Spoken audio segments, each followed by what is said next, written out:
Let's welcome on board Irfan Razack then from the Prestige Group and find out what he's making of the real estate market right now. Irfan, hi, good morning. Always good to have you on the show. Irfan, we are fascinated by news that Elon Musk, one of the richest human beings on planet Earth, does not own a home. Maybe you would have a word of advice for him. Everybody's got their way of thinking. And obviously, some people feel that it's better to rent than to, or lease than to own. But there are some things which are, especially in our Indian context, we like to hold on to something that is our own. And that's a home. And that every Indian citizen would definitely like to have their own roof over their head rather than a rented house. And of course, a good house with good amenities and facilities. That's what everybody dreams for and yearns for. And that's why we are in the job of making homes, apart from many other things. So, Mr. Razack, does it continue to be a good and opportune time for Indians to buy homes? Because we understand in pockets that realty prices are beginning to pick up, considering you guys as well are facing raw material and input cost pressures. See, real estate is something that over a period of time, it keeps appreciating. Doesn't happen often that it appreciates almost immediately. But whoever invests in real estate, it's a question of handover from one generation to the other, and there is an appreciable growth. It is a home that you're owning, plus it's an investment also that one makes into, and also the savings go into it. So I think this question has come up many times. Is it the real time? Is it the correct time to buy? Because there's no such thing as a correct time. You have a need, you have a requirement, you have the spare money, and I think that's the right time. And for me, I always say, whoever buys is always a winner and whoever sells is always a loser, because you can't produce the same asset at the same price, say 3 years later, 5 years later. It becomes that much more expensive. So whoever has bought now or is buying now or is planning to buy now is always a winner. Of course, the market dynamics are very different. The pricing keeps changing because of the input costs and everything else. But that's a function of the market. But at the end of the day, net, I don't see anyone who's invested in real estate unless they have made some very bad decisions or got themselves into some wrong property. I don't think anyone has lost any money. In fact, their investment would have appreciated. So it has a dual purpose. You own a home which you need, which is required, and then that home appreciates over a period of time. So I think how better can it get? If you buy a motor car over a period of 1 year or 2 years, or you take it out of the showroom, it's a depreciated asset. But that's not so for a home or real estate. Mr. Razack, how should we understand your booking numbers which you shared with the exchanges? It's a 90% surge. Is this because of the base effect, or is this also because of the new launches? The fact that you've, let's say, started development in the city of Mumbai, are these new development, new cities adding to this growth number? Yeah, they will at some point of time or the other. Now, these numbers which you see, Mumbai's contribution is quite insignificant. Mumbai, we have not yet done any big launch. What really triggered this off was we were working on some few projects in Bangalore and Hyderabad, which got launched. And since the market were vibrant there, these added up to the numbers. Actually, we launched a very large development called the Prestige City in Sarjapur in Bangalore. And that has given us substantial numbers that's found favor with the customers just because of the sheer scale of the development and because of the openness. And of course, it's also where people work closer to people where the IT people are there with a micro market, with schools and other infrastructure. We also launched a large development in Hyderabad, which had found favor. Even that did very well. So these are the ones that really churned the numbers. It is not the base effect, because I believe the base was already high. Yes, when things are going well, everybody's numbers look good. Everybody's numbers shine. All developers do well. We have done a little better, more exceptionally well. The teams have worked hard. We've had these launches, and these launches have brought in the numbers. And now going forward, the base we've created, a very high base for ourselves. Now, how do we sustain it? How do we grow from here is the question. How much inventory do we bring in? Where do we bring it from? And this is where now we are looking at markets like NCR and as well as Mumbai to give us those multiplier numbers. Hope Mumbai treats us well, and we do get numbers from Mumbai in this financial year. And that's a story that we'll probably tell sometime later. But I am very hopeful, I'm very confident it will work, because again, we're creating a great product, we're creating a great offering, and also making sure it's not outpriced. Launches, and since we're talking about launches for the quarter gone by, are these new launches done at prices which ring fence your margin against the commodity inflation?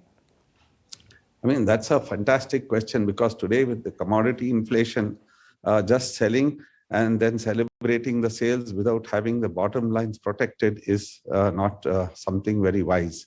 Whatever new launches we did recently, the pricing has been pretty good, in the sense that it's not so expensive for the customer, but at the same time, it's not going to shave off a lot of margin. Of course, if the prices hadn't gone up, we would have got a much better margin. But nevertheless, I think we are we've done pretty well there. We made sure that there's enough left over for the company, and there's nothing for us to really be concerned about. But having seen whatever has happened now, even for future, we'll have to make sure the pricing is done right. So there's that enough margin that is left over that will take care of inflation. We always usually take care of about 5-7% inflation, because we're going to build over 3 to 5 years. But this time the inflation of pricing has gone through the roof, and I think it's above 10%. So we have to be a little more careful while we do pricing as we go on.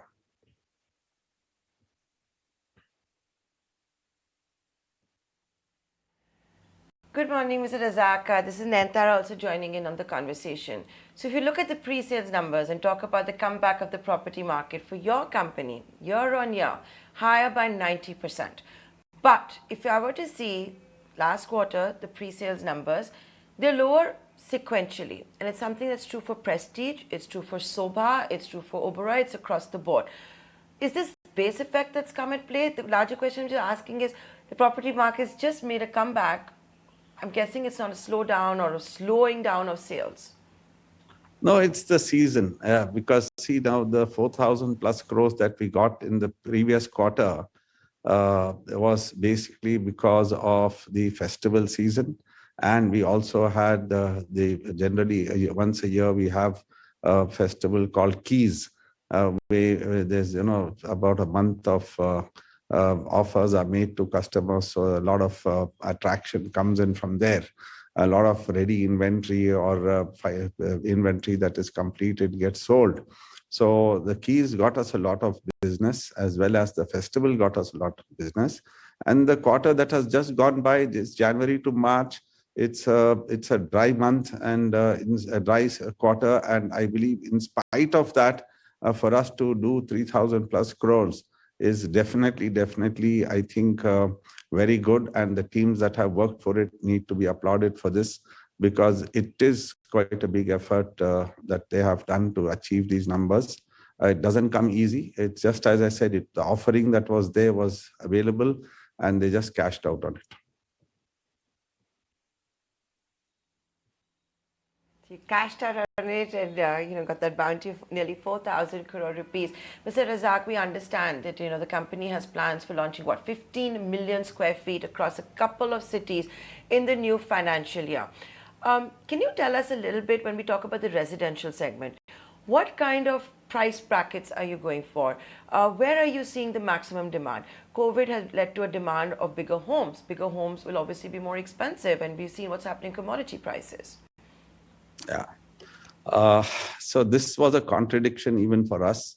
while we were reducing the size of the homes to see that the ticket price becomes much more affordable, after post-COVID, people started preferring larger home so that they get one spare room for themselves where they can work from without too much of interference from the rest of the family.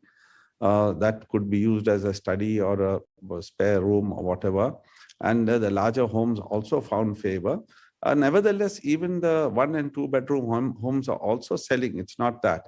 And if you ask me what is the sweet spot in terms of ticket size today in a Bangalore and in a Hyderabad or any of the southern cities, I think the sweet spot is anywhere between 50 lakhs to about a crore and 25. If it's lower than that, a single bedroom obviously is about 25 to 30 lakhs. The single bedroom were really selling well. Now it's slowed down a bit, but I think it's picking up again. But that's where the range is maximum business happens. Luxury and the super luxury also started selling post-COVID. If you take a case in point, we have a development called Prestige Golfshire. It was moving slowly. It was a 10 crore plus commodity. But when COVID hit, everybody realized whoever had the means and the wherewithal, where else to go and find sanctuary. So they found sanctuary in Prestige Golfshire, and most of my units there are sold. It was like a miracle for us. So that also added to the top and bottom line for us in the financial year 22.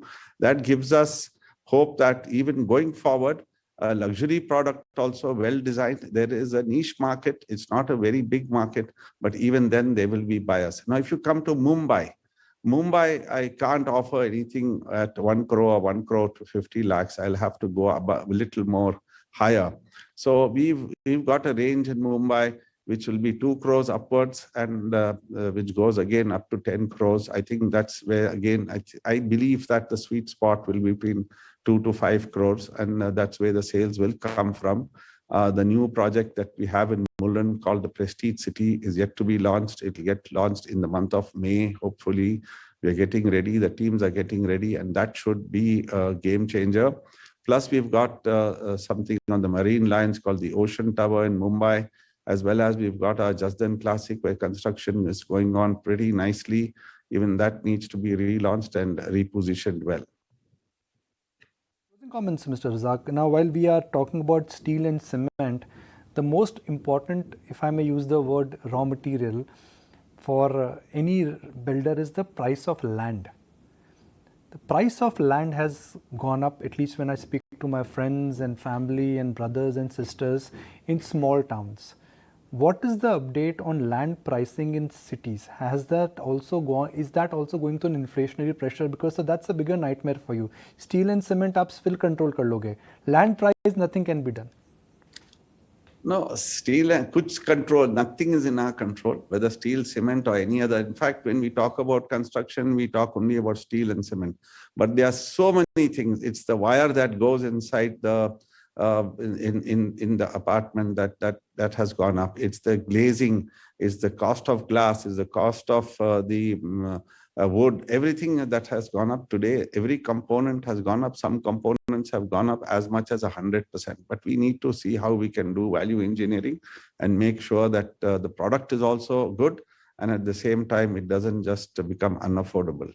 Now, talking about land is, again, see, it's a trend. If everybody starts buying land, obviously the only thing that can happen is it can go northwards.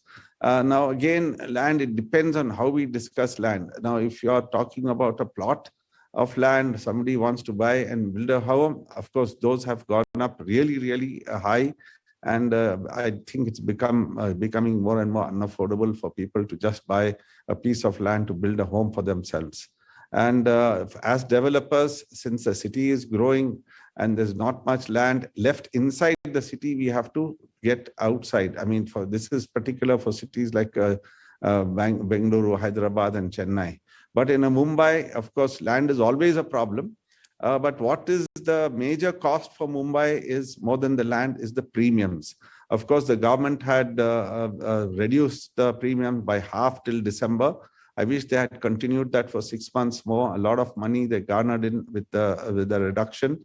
the premiums are which are the cost. And then another major cost that goes up, which I've been repeatedly saying, or which is again something the government needs to consider if somebody has to get an affordable home, is this GST. Now, GST is at 18%. And earlier we had an input credit. So actually the cost of tax was a zero cost as far as we were concerned, because that was used to be collected from the customer and that had to be passed on the differential to the government. But now today, there's no input credit available. Straight away with one stroke, we are cost plus 18% GST is the cost. And then out and out, again, the customer directly has to pay another 5%. So that itself is another 23%, which has added up to the cost of buying a home, and plus stamp duty. So if you add that, and I think stamp duty is anywhere between 6 to 8% across the country. So that is a considerable cost of transaction. I mean, there, I think somewhere we need to put our thinking cap if that input credit, which was available to the developers earlier, comes in, will make a big difference. The product will become that much more affordable. That's it. I mean, as far as we are concerned, finally, we can't absorb the GST. We have to add it to our cost, add it to our pricing. So the product becomes that much more expensive to the consumer. And I think a little bit of thought has to go into that. If it's the taxes that the government are looking for, nothing can be done. Right. But if they feel that housing has to be encouraged, something they should do about it. Absolutely. We're with you on that. Great to have you then on the show, Mr. Razack, as always. Thank you.